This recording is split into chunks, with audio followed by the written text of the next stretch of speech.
Seguimos en el Gobierno de la Mañana por esta Z101, sus frecuencias compartidas, y es el turno de Felipe Romero Sánchez. Gracias, señor director. Miren, esto es interesante, estos debates económicos son fascinantes, porque se ponen de manifiesto las distintas corrientes del pensamiento económico. Incluso dentro del propio gobierno, tú tienes dos corrientes del pensamiento económico. Tú tienes una corriente del pensamiento económico totalmente neoliberal, que entiende que el Estado, su única función debe ser una función rectora, donde el Estado no tiene que intervenir en ninguna área de la economía, donde el Estado tiene que ser solamente un ente recaudador y regulador. Eso es una corriente del pensamiento, que es la corriente del pensamiento económico que en estos momentos prima dentro del gobierno y que tiene mayor nivel de decisión. Tú dentro del propio gobierno tienes otros economistas que están dentro de una corriente mucho más, más social, más cerca, menos radical, como es el caso de Miguel Seara Hatton, donde hace una serie de explicaciones sobre lo que tiene que ser el Estado. Y se establece claramente en una situación de crisis como la que está viviendo este país, donde el Estado se constituye en el principal motor e impulsor de la economía, el Estado tiene necesariamente que tener área de influencia. Y hay espacios donde el Estado no puede cederlo, porque tú no puedes colocar los servicios que son fundamentales en manos del sector privado en medio de una crisis.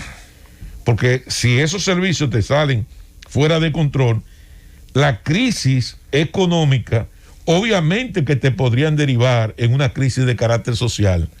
Y esa crisis de carácter social, si no hay un liderazgo responsable, se deriva entonces en una crisis de carácter político.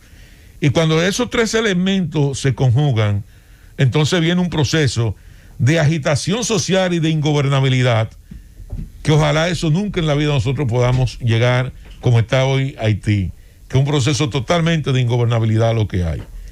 Y lo digo porque lo primero que usted tiene que entender es el origen de la crisis.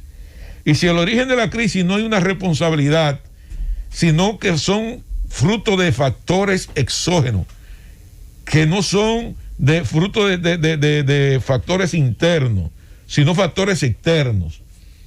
En ese escenario, entonces, ¿qué es lo que usted tiene que hacer? Como líder nacional, unificar todos los sectores políticos, económicos y sociales, trazar una ruta crítica que permite involucrar en cada uno de esos aspectos, sobre todo en esa ruta crítica, a esos sectores políticos y económicos, de oposición y de gobierno, para que el país pueda salir sin ningún tipo de problema de la crisis. Y entonces todo en ese proceso de construcción del diálogo, creo que es acertada la decisión del presidente Luis Abinader del discurso que se va a dirigir al país. Ahora bien, quienes están arriba son los que están obligados a garantizar la gobernabilidad. La gobernabilidad de un país la garantiza el liderazgo gobernante, no el liderazgo que está en la oposición. El liderazgo que está en la oposición podrá tener una responsabilidad y un compromiso, pero ese compromiso va directamente proporcional en función de que quien está arriba asuma también ese compromiso, porque por encima de todo está el país. Entonces, ¿qué está ocurriendo? Que dentro de esos economistas neoliberales que están dentro del gobierno, con un agravante, y es que la percepción que se tiene en la población es que el gabinete económico del presidente Luis Abinader es un gabinete corporativo, donde está vinculado el sector empresarial.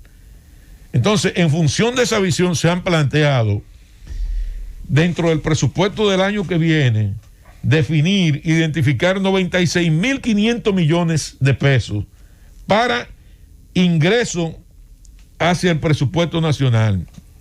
Ahora, ¿de dónde van a salir esos 96.000 millones de pesos?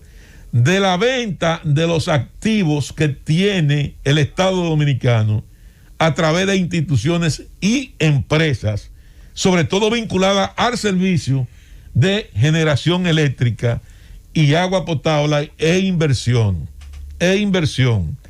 Y cuando hablo del concepto de inversión, hablo porque el FONPER, que son los fondos de las empresas capitalizadas es la representante accionaria en cada una de las empresas que fueron capitalizadas en la década del año 2000. Ese proceso de capitalización que encabezó el Partido de la Liberación Dominicana cuando Leonel Fernández era presidente de la República. Y empresas, por ejemplo, como Molino del Norte, Molino de los Ama, Ejejaina, Ejitabo, y esas empresas de generación eléctrica, entre otras, el FONPER actúa ahí como una entidad de carácter comercial, una entidad estatal de carácter comercial que representa en términos accionarios no solamente los intereses del Estado, sino también los intereses de los trabajadores que participan en una posición muy mínima en cuanto al nivel accionario de esas empresas capitalizadas. Por tanto, las utilidades y los beneficios que se obtienen fruto de esas operaciones, que son administradas en una alianza público-privada, para que estemos claros, porque el concepto de alianza pública y privada implica donde las acciones tanto del Estado como del sector privado se convergen en un joint venture con el propósito de echar a andar un proyecto determinado. Entonces, en esa alianza público-privado, el FONPER representa al Estado Dominicano y los beneficios y las utilidades que ha tenido el FONPER están ahí a la vista de todos. Usted podrá criticar de que esos beneficios que ha generado el Estado como resultado de la capitalización de esas empresas en su condición de accionista no han estado bien redirigidos ni bien invertidos, y que perfectamente parte de esos recursos pudieron verse dirigidos a otras áreas. Eso es una cosa, pero es una empresa que te está generando beneficios con una burocracia mínima que creo que no pasa de los 100 y pico de empleados. Y si tiene que quedarse en 10 empleados, pues que se quede en 10 empleados también. Eso es el aspecto del FONPER. En cuanto a la empresa generadora hidroeléctrica, te genera $200 millones de beneficio. ¿Por qué? Porque la presa la construyó el Estado Dominicano y lo que te está generando la energía eléctrica, la energía hidráulica en este caso, es el agua que corre por nuestros ríos y arroyos de nuestra montaña. Y nos genera a nosotros, al Estado Dominicano, $200 millones. Esos $200 millones también pueden ir al presupuesto. Y usted podrá incluso decir, bueno, es que no se estaban dirigiendo. Bueno, pero para eso usted está ahora como gobernante, para que esos recursos que generan esas empresas estén destinados a cosas productivas, a las cosas que usted entienda son productivas. Y lo propio ocurre con Punta Catalina. Entonces yo me pregunto, si nosotros tenemos todas esas entidades del Estado que te generan un promedio anual de $500 millones, que representan a la tasa actual cerca de 30,000 millones de pesos, ¿por qué diablo hay que agarrar y regalarla o venderla por 96,000 millones de pesos cuando usted puede agarrar y tener un retorno a 3 años con una ley de fideicomiso que garantice que esos recursos usted pueda tomarlo por adelantado, tomando como garantía de retorno del préstamo los $500 millones que le generan anualmente? Una simple ley de fideicomiso nos garantiza a nosotros tener recursos líquidos, señor presidente. Recursos líquidos para hacer lo que usted quiera, porque usted va a tener ingresos por encima de los $500 millones al año por esas 3 empresas. Y solamente usted tiene que agarrar y decir, yo necesito $1,000 millones en estos momentos, porque usted sabe que usted va a pagar de los 500 millones que le ingresan, usted va a pagarlo porque usted tiene de dónde sacar el dinero para pagarlo. Entonces yo digo, ¿por qué hay que vender esas empresas? Usted me va a decir, bueno, el problema es que tenemos un déficit comercial con la distribución. Bueno, pues vamos a vender las que están en déficit. Vamos a vender las que están en déficit. Esos 96,000 millones que usted necesita ahora para el presupuesto del año que viene, usted lo puede colocar sin ningún tipo de problema en la banca local y usted va a tener ese dinero porque usted va a tener un pago con esos $500 millones que le están generando esas empresas, que son dinero líquido que están ahí. Entonces, no vamos a entregar esas empresas, presidente. No se lleve de esos economistas que usted tiene al lado, presidente. Presidente, le van a sacar los pies cuando este país coja fuego. Cuando ya el país esté totalmente jodido, lo primero que van a abandonar el barco son esa gente que lo están aconsejando.